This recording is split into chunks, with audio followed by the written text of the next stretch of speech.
Retenir de Donald Trump, c'était la suite dépend vraiment du président ukrainien Volodymyr Zelensky. Et quant à Vladimir Poutine, il a appelé Kiev et ses alliés européens, je cite, à ne pas créer d'obstacles au processus engagé avec son homologue américain. Vu d'Ukraine, justement, comment comprend-on ce sommet d'Anchorage? On parle de farce, dit Emmanuel Chaz, notre correspondant à Kiev.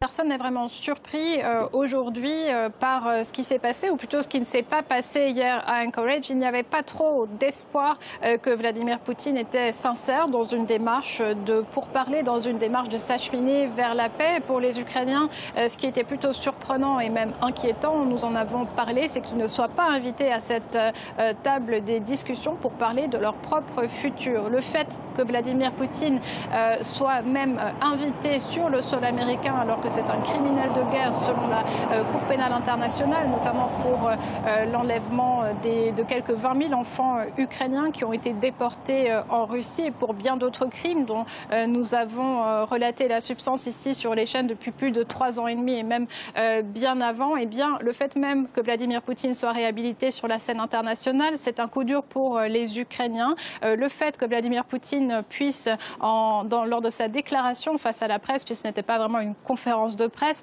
et dire que l'origine même du conflit n'avait toujours pas été éliminée. L'origine même du conflit, c'est tout de même l'existence même de l'Ukraine. Donc là, ça vous place déjà bien ce qui est en tête du président russe lorsqu'il s'agit de l'Ukraine. Les Ukrainiens en sont bien conscients. C'est bien pour ça que depuis le terrain, eh bien, eux continuent de se défendre contre les attaques russes. Ils n'avaient pas beaucoup d'espoir, en tout cas du côté de Vladimir Poutine. Il y avait un mince espoir que Donald Trump mette la pression sur Vladimir Poutine, notamment au sujet d'une rencontre tripartite avec Volodymyr Zelensky, mais aussi une pression sous forme de sanctions économiques. Pour l'instant, on reste dans le vague quant à une possible rencontre Poutine-Zelensky, et quant aux sanctions, elles n'ont absolument pas l'air d'avoir été agitées, souvenues du président russe par le président américain. Donc les Ukrainiens continuent ce qu'ils font depuis 2014. Ils continuent de se défendre contre cette agression russe sans changement majeur après cette rencontre à Anchorage.